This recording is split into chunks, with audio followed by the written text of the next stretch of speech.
We're live. All right. This is part two. Part two, and hopefully you can see us okay and not sideways. And still see the llama. Right, Pedro, the Dolly, the llama Dolly. There we go. Well, okay. Hi everyone. All right. Hi. Thanks so much for joining. Send some hearts or some thumbs up or something, so I know that you're out there, so we can see you. Great. Here we go. Okay. Hello, Gabrielle. Thank you so much for being here. Today we're going to talk about the brain, inflammation of the brain, and I have to look up here. I always look down here, and I have to look up here because that's where the camera is. Yes. You know, Yes. I'm learning that. You keep. You Yeah, I think I've know. learned It's that? not self-explanatory here. No. I'm going to pull this up too. Oh, great, for questions. And Monica, ciao, Monica. Monica Buffalini's in Italy. She's there every week with us. Thank you so much. And it's 1 o'clock in the morning in Italy, so wow. thank you. Impressive. Thank you so much. All right, we're going to talk about what foods trigger inflammation in the brain and how do we calm down the inflammatory cascade in the brain. As some of you know, my new book will be coming out in a couple of months, and it's all about the brain. It's called You Can Fix Your Brain. You can. So we'll be talking about that. JJ's working here. I'm there we doing go. some important things. Okay. Oh, yeah. Okay, yeah. there. Now we can see. Now right. we can see. We can there see. we go. Great. All right, we great. are all set up. Sorry, we're like a two-man, woman, and llama show today. We're tech klutzes. We are tech It's klutzes. like, what button do we push? So be happy you're here with us upright. We were sideways a moment ago, which would have been interesting but distracting. Yes. So what are we going to be talking about today? Very exciting. About the brain, inflammation, and how foods can contribute inflammation in the brain. And you've all heard me talk about throwing gasoline on the fire and what can do that. So what are well, you're renowned for this. Let's just start with, what's the primary food that will trigger inflammation in the brain? So this is very funny, and you all appreciate it. If you don't know who the heck I am the owner of the llama back here, JJ Virgin, owner of Llama. And I have a giraffe, too, that we might even show you in a little bit. They're all dressed up for Cinco de Mayo. But it was very interesting. We were both at a conference, and at the conference, they were talking. Someone at the conference was trying to make a case for eating gluten. It was Joel. It was Joel. It was Joel. The cardiologist. The cardiologist. Right. I'd like to put Joel and Bill Davis together and put some mitts on them and see who wins. But it was very funny because it was like, have him go talk to Tom. I actually took him aside. I said, Joel, we need to talk. Stop killing people. We need to talk. I'm going to just fix this light real quick. Yeah, exactly. Stop hurting people. I look at in life, what are big needle movers that we can make? Because I think in health, a lot of times fixing your health is like watching the grass grow, and so you get frustrated. You're like, I'm taking these things and I don't see anything. Right, I don't feel better I don't immediately. Feel different. Right. But when you pull gluten out of someone's diet, you are a hero in days because it is so dramatic. And to be honest, in all the people who I've ever worked with, because I'm a gluten Nazi. And you are too. I am. With pride. With pride. So learned everything I know right here. But I think one person in the hundreds of thousands of people I've pulled off of gluten, and my feeling is if you don't feel different pulling gluten out of your diet, you probably didn't get it out. Right. So, it's just one of those things. That's why I don't actually like testing for gluten as much, because the best test is pull it out. Right. And then see how you feel. I've never had someone go, I feel awesome when I eat that gluten. I've never heard anyone say that. Fabulous. It has an opiate-like effect on your brain. The worst trifecta of all is cereal with milk, because you got the gluten, the dairy, and the sugar. So you just have this opiate trifecta load on the brain. Binds onto your opiate receptor sites, and it stimulates, and you just go off the deep end. It's great for cereal sales. Yeah. Because you'll just keep wanting it and wanting it and of course, they've programmed the cereals to have that flavor that just stimulates those addictive. Yes. Ooh. Sugar, salt, yummy, yum, yum. Well, that's sugar. Let's talk about sugar for a minute. How is that inflammatory to the brain? Is it inflammatory to the brain? That was your first book, wasn't it? No, my first book was The Virgin Diet. So what happened was, I was doing all of this food sensitivity testing in doctors' offices. And people were walking in and they were having joint pain and headaches and fatigue, brain fog and autoimmune disease, gas and bloating, skin problems. And so we were running this food sensitivity test. Really, I just wanted them to be compliant on their diet. And when you test someone, they tend to be more compliant. So they see it on paper. Yeah, that's one good thing about a gluten test is they'll actually go, oh my gosh, right? So what I found was they'd walk in and everyone would have some of these symptoms usually, and tell me, guys, like, let's look at these. Gas and bloating, joint pain. You don't have to tell me which one. You don't have to go, yes, gas and bloating. But joint pain, headaches, fatigue, brain fog, any of those going on with you guys? And you can just do a thumbs up, go yes. So people walk in with those things. They've been told they're normal, which is like, how is joint pain, headaches, fatigue, brain fog, how is this ever normal? Then they pull these foods out, and in a matter of days. Always days. And so what I realized is the same foods kept showing up on these tests. And the top line, now the way we were testing didn't show gluten, it showed wheat, but I was looking at another test for gluten intolerance. So the top line was always gluten, dairy, eggs. The second line was soy, corn, peanuts. And there was this elimination diet out there that's been used for decades, but I'm like, why are they putting, like it got really into the weeds of foods that rarely showed up. They were showing up 5% of the time, when 80% of the time it was the other ones. And of course we know that sugar and artificial sweeteners actually create the problem. Sugar can make your gut leakier, and artificial sweeteners actually can change your gut microbiome so you're more intolerant to sugar. So I figured, you know what, I'm just going to, instead of testing, I'll just pull these foods out. You know, that was just a pearl that you said, and some people don't know. Artificial sweeteners will alter your microbiome and give you a more inflammatory microbiome. In a week. Yeah. I always wonder who volunteered for that study. Like they didn't know. What's going to happen to them? Right. Like it's horrible. Because it tastes good. You know, things taste good, so they volunteer and they get paid for it. There was an experiment. If we could get one takeaway today, and I'm assuming if you're in Dr. Tom's community that you are not eating artificial sweeteners. I mean, talk about like one of the worst things you could do for your brain. Is artificial sweeteners because they're neuroexcitatory, they're toxic, they change your gut microbiome, and they do it really quickly. And that's the frightening thing. It's not years of drinking these things. And fortunately, you can recover because one of my first buys once I had my own allowance was to walk down to the store and buy Tab because my mother wouldn't let it in the house, even though she raised me on Pop-Tarts and Captain Crunch. Nothing artificial. So, although I would say that artificial sweeteners are worse than sugar. Is anyone still doing artificial sweeteners that you admit to it? Like everyone here has given up artificial sweeteners. Yes. We've all given up. Thumbs up. Yes. We've all given up artificial sweeteners. Yes. And just for the record, when we're talking artificial sweeteners, that doesn't mean stevia or allulose or monk fruit or erythritol or xylitol or glycine. Those are sugar alcohols, those are herbs, those are different. So those aren't going to have this effect. Those are safe, although I still think they're safe in moderation. Don't be a crazy person with them because they light up your taste buds. My philosophy is you don't need sweet. No, you don't need sweet. You don't need sweet. No. You don't have to put sweet in your coffee. You don't need it. You can transition. Okay, can I show you what I made for us for dinner tonight? Sure. They'll see this. Sure. So, and this just proves the point. So we have a mastermind here tonight. There will be a group of people coming over to talk about how's your work going and how can we support you. And JJ's hosting it, and so she's been cooking dinner and. This is the dessert tonight, but I had to make sure it was okay. But see this? Wow. So this is actually, there is no sugar in this. Wow. So this is there's no gluten, there's no dairy, there's no soy, there's no sugar, there's no peanuts. There are eggs in this. You know, that's an unusual pan that you use. It's almost like there's a piece missing from it. Well, there is. It's a spring pan.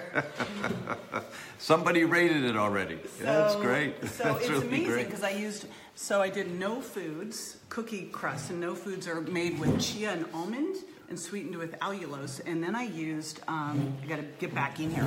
Kite Hill makes this almond ricotta cheese and almond cream cheese. Yeah. So I use those with my sweetener. That's the sprinkles with erythritol, stevia, and glycine.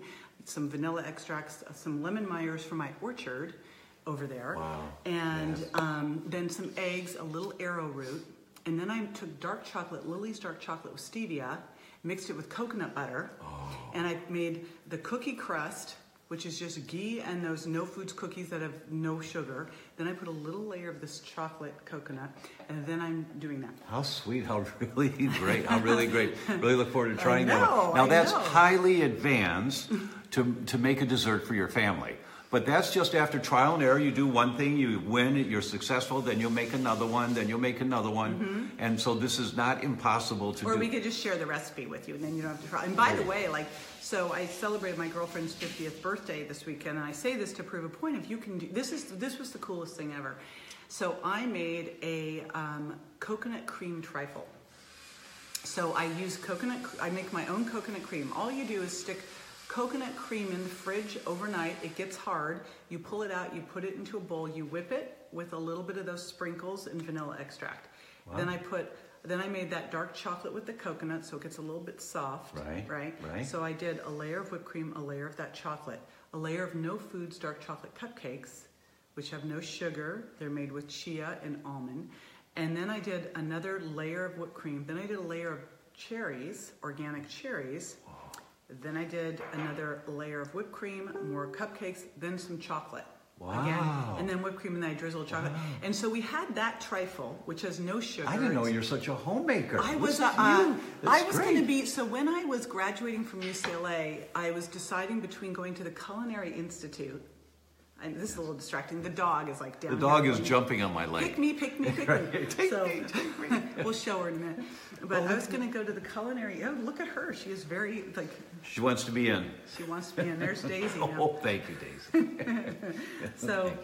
Or I was going to go to exercise. I went to graduate school in exercise science. So it was like, which one? But I catered my way through college. So, and I've actually had multiple food businesses. I actually was a baker in college. There you go. Making gluten stuff? Yeah, gluten breads. Yeah, the real deal, Stone ground whole wheat. Right? Wow. So in terms of brain function, I have to bring it back a little bit here. Yes, bring it back. Get yourself together and just stay focused. I'm trying. But I was just trying to prove a point that you can make all this yummy stuff, and it's like got nothing bad in it. Yeah. There. Okay. Yeah. All right. She's. Yeah, so one of the reasons, of course, to choose anti-inflammatory foods, and you know what most of those are, and any food that you're sensitive to, the sensitivity is an inflammatory response. So you want to avoid those foods because the inflammation, if the weak link in your chain is your brain, then you're going to have brain dysfunction. And brain dysfunction, accumulative brain dysfunction, over time becomes brain deterioration. Right? So you have a foggy day, a brain fog day. It may not be that much of a big deal for you. So, I'll be better tomorrow. But when you have foggy days multiple times, week after week, the inflammation in the brain starts to have a collateral effect on the brain tissue. When you have an effect on the brain tissue, you start losing brain function more likely permanently. So we don't no, stop the licky dog. Because you've heard this before, I think, from me. Everyone knows someone. Yeah, enough, all right, enough. Enough. Everyone knows someone that's had a heart attack, survived, changed their diet, started exercising, and they're doing great. Most of us know someone that was diagnosed with cancer. They went through the chemotherapy, the radiation, or the natural approaches. They put the cancer in remission. They're doing great. No one knows anyone diagnosed with brain deterioration that's doing great. And it terrifies all of us. And the way that you reduce your risk of brain deterioration as you age is by stop throwing gasoline on the fire. Mm-hmm. Stop throwing inflammation in there, and foods that you're sensitive to or foods that you really shouldn't eat cause that inflammation. Yeah, and I mean, if you look at the top two culprits, gluten, sugar. Yeah. Gluten, sugar. Yeah. And, it's never been easier. This does not mean go get those gluten-free junk foods, but it's never been easier to just swap these out for other choices. Right. That won't hurt your brain, that will heal it. And I got to do a shout out if we're talking about helping your brain, because I had a son who had a severe traumatic brain injury, was in a coma, who we've now helped come all the way back. I mean, he had to learn his name, everything all over again. They actually told you in the ER not to do anything. There was nothing to do. Yeah, they told us to let him die. And this woman said, that's not going to happen. And she ordered a helicopter and took her son to UCLA Trauma Center, or to What was it, UCLA? UCLA, Harbor UCLA. They were not happy with me at that first hospital. They were not happy with the Virgin clan. Who was like, you fought for your son's life. And you know what? I've met a whole bunch of warrior moms since who have been told, like, let your kid die. No, I'm not going to do that. Yeah. And so one of the big things that's helped them come back, first of all, tight control of the diet. Yeah. Using some things, we've been using exogenous ketones and coconut oil and things like that to help get more energy into the brain. And then I've just got to do a shout out for exercise, because when you look at, keep thinking, if this was a drug, this would be like the perfect, everyone would be using this for Alzheimer's on down, is how do you help your brain stay big and strong? What is the only thing that really does that? Exercise. Yeah, yeah. Aerobic exercise, it doesn't have to be really aggressive, competitive types of exercise. You know, I just saw a study last week that if you do 5 minutes multiple times throughout the day, it's as effective as doing an hour. And see, I personally, and I remember early on when I was in graduate school, there was a study that came out that looked at 3 times 10, so 3 bouts of 10 minutes of exercise versus 30 minutes of exercise. And what they found was the 3 times 10 was better. Now, at the time, they didn't know anything about like exercise endocrinology, but there's a couple reasons it's better. Number one, the compliance was higher, because if you can't get 30 minutes in, what do? Nothing. You know, I don't have time. Like, right? oh yeah. So you know they do, and also if you only have 10 minutes, you're going to push a lot harder. And actually, intensity is the thing that really creates the training effect. So I love that you say 5 minutes, because honestly, if you do short little bouts of exercise. Yeah. And it is going to make a profound effect. You are being an obnoxious licky dog, and you're going down. So I'm going to do a shout out here to you, because for some people, you'll think about this, you'll do this, you'll try it, or you'll see if it can work for you. And that is having a treadmill at your desk. The idea of a walking working station. We started recommending those to people back in the early to mid 90s. And you were ahead of your time. Oh gosh, yeah. Again. You know, you lose 100 pounds, you drop your cholesterol 100 points. I had a couple of guys, they were obese guys, and in a year and a half, it was 100. Cholesterol went down 100 points, weight went down by 100 pounds. So it doesn't have to be that dramatic, but what you find is that when you work into a walking working station, and there's a whole protocol on how to do that, and we can talk about that on another visit. But it's 1.5 to 2 miles an hour, just very slow, nice and easy. And you're on the phone when you need to be on the phone. But you're getting exercise all day, soft, easy exercise all day, which reduces the inflammatory cascade. And as JJ said, first rule of thumb: never throw gasoline on the fire. You know, when you want to clean up brain function, make sure that you've got anti-inflammatory foods, just good, healthy, basic foods, and then the idea of exercise. Yes, so pull out the sugar and gluten. Yeah. And then add in things like clean fish. We're going to have some crab with ghee tonight. Nice. Yes. Nice. My favorite. Yummy. I want to do a shout out. You know, there's some people that came in, and I'm sorry, I don't remember the name, from Peru, someone from Thailand, someone from Italy. Thank you guys. Thank you so much for being here. And here we have Indiana and Sandra. You said, I know, tried low carb, was so hard. All the gluten-free foods I eat have a lot of carbs. Well, we were talking about putting Bill Davis, Dr. Wheat Belly, that's Dr. Bill Davis, and Joel Kahn together to let him duke it out. And Mary Agnes is like, oh my gosh, Bill would eat him up. Yes, true. So the idea of all the gluten-free foods have a lot of carbs. Gluten-free foods are not a prerequisite to life.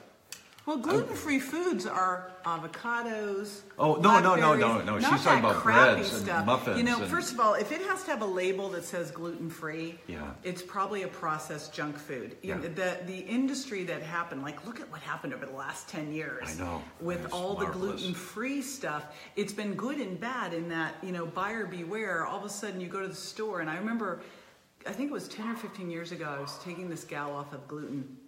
And she comes over and she goes, I found the greatest stuff. I'm like, what'd you get? She goes, she has gluten-free cupcakes and cookies and all this stuff. And I'm like, what is this? I mean, these are okay for a treat occasionally, but these don't become a diet mainstay. Yeah, no, right? not at all. No, Yikes. and you're absolutely right. And I've never thought of it this way. The gluten-free foods are really good for you, like avocados. Yeah, they don't say gluten-free. No, They just carrots are.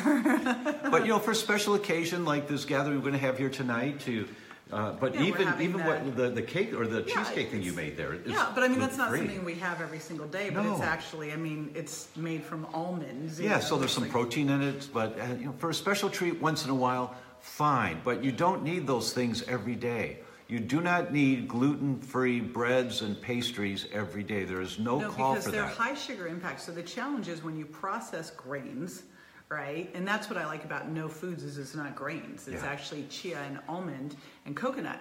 But when you process these grains, you lower the fiber, you refine them, you increase the sugar impact, which means now they're going to have a bigger blood sugar and insulin response. Yes. Problematic. Yes. So they're going to behave like sugar, right? And so sugar crash. I look at carbohydrates and, except for fiber, all carbohydrates turn into sugar. So you think of them two ways. You're either mainlining it or you're taking it and slowly making sugar from it. And you want to make sure that the carbohydrates you're eating, you're slowly making sugar from them. So that would be things like squash and tomatoes and beans I love spaghetti and squash. Wild rice. Oh my God, squash is like the most amazing superfood at all. Like butternut and spaghetti. I just interviewed Dr. Alan Christensen this morning in Arizona and then flew here to get here to be with JJ.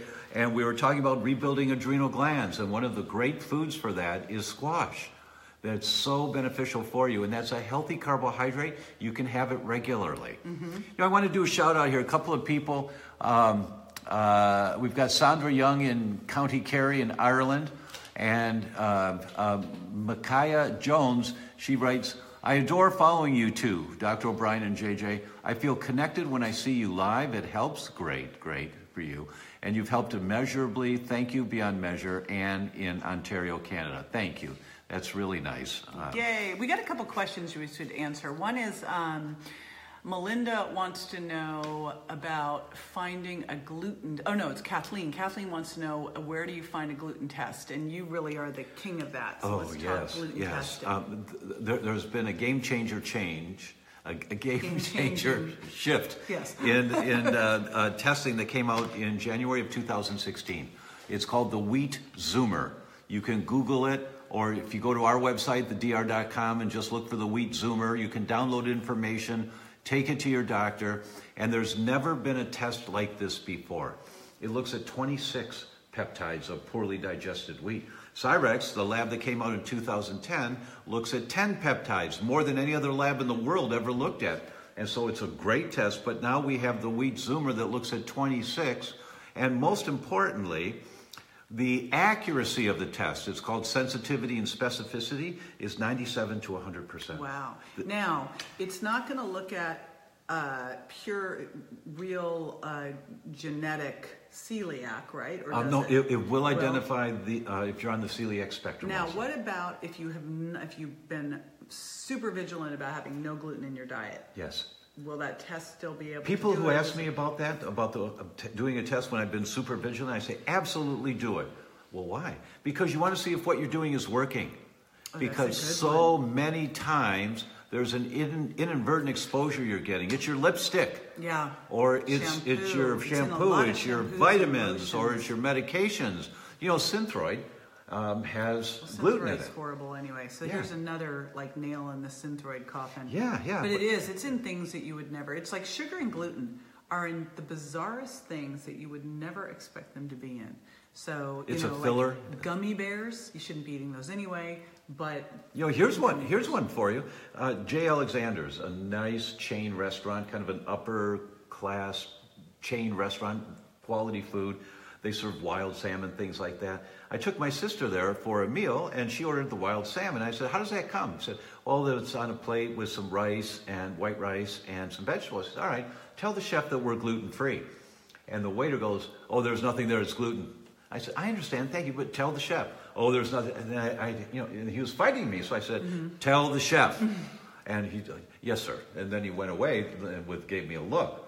But then he came back and he said, "I have to apologize. Chef puts a scoop of flour in the rice. Oh. So you order rice thinking it's safe, but they put flour in it. 3 of the last 5 sushi restaurants that I've checked, they put flour in the sushi a lot of rice. the steaks.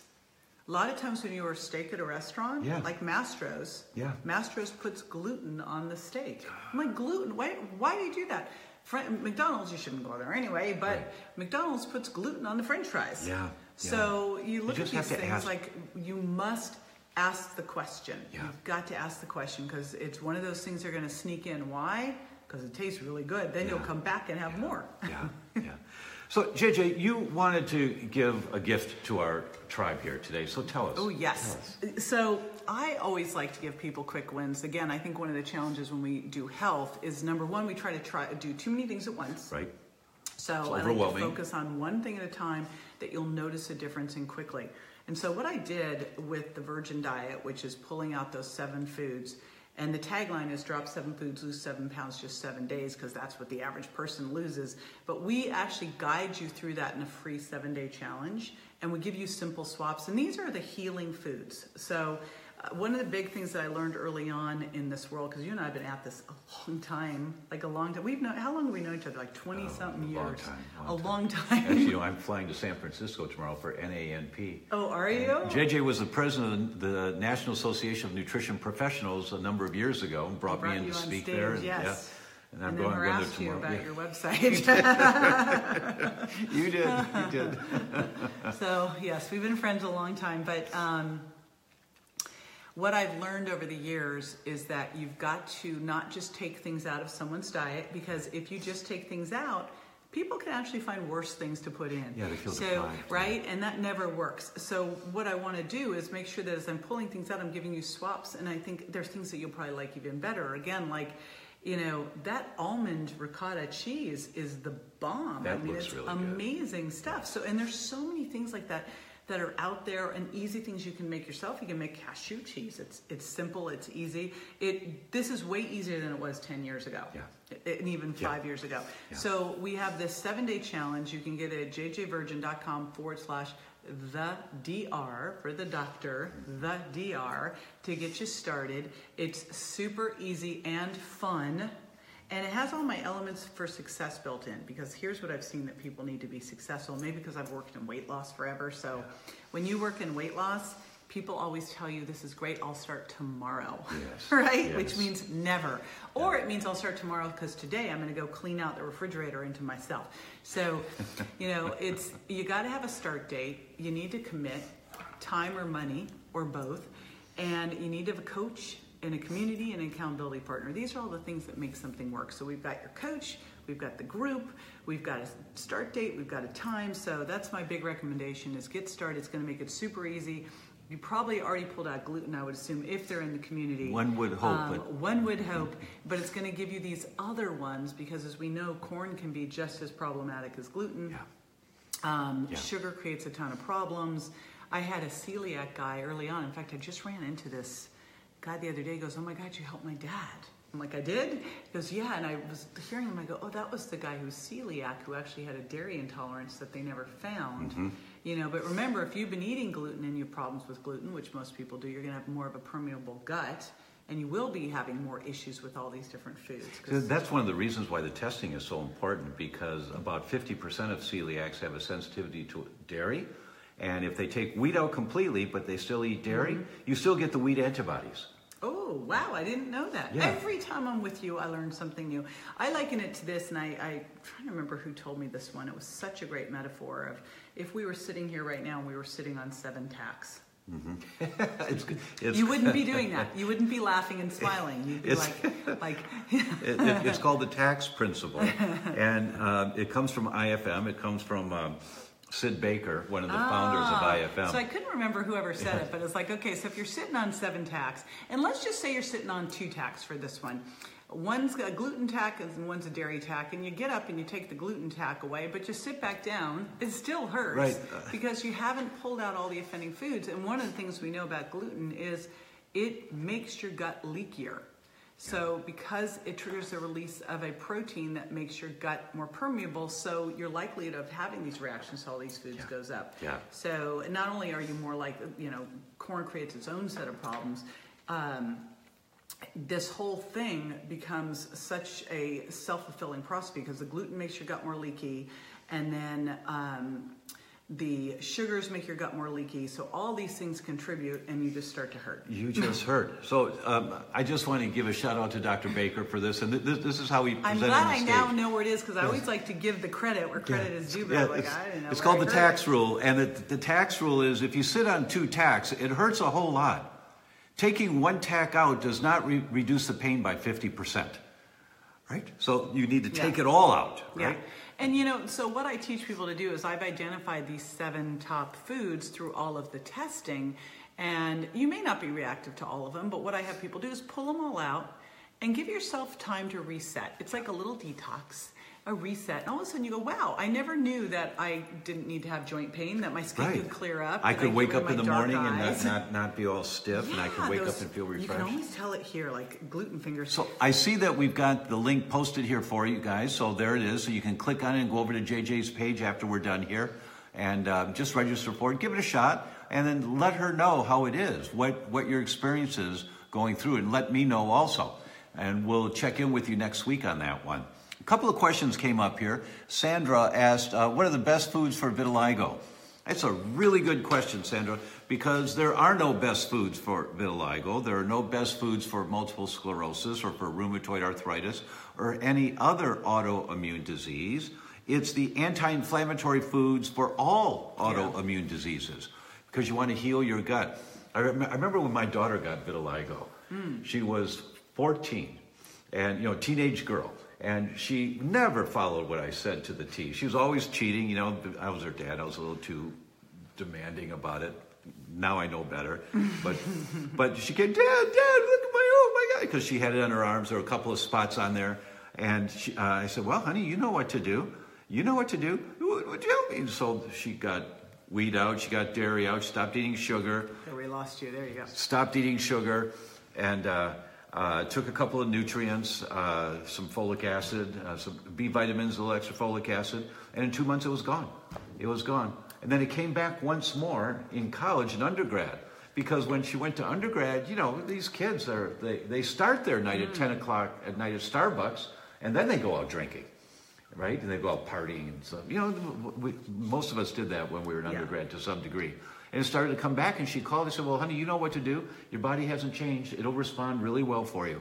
So for vitiligo, it's doing that's my book, The Autoimmune Fix, is all about that. It is interesting. It's like, when you look at what's going to help with heart disease, with diabetes, it's actually all pretty much the same. It's all the same. I had a similar story in that, I kept all the healthy stuff in the house, but the kids would still go out and get pizza. And lo and behold, whenever my son Bryce ate pizza, he got migraines. And he'd go, God, what am I going to do? And I go, honey, just noticing that when you eat pizza, you get migraines. No. Right. Goes off to college. Now he's freaked out because he does not want to miss school. Yeah. He goes gluten-free, goes dairy-free, finally he goes, I'll take. And so he starts taking more magnesium. He gets on fish oil. All of a sudden, no migraines. It was very hard not to when it's important. When it's important to them, then nothing gets in the way. And I just put the stuff around so he was aware of it, and then when he was ready, he did it.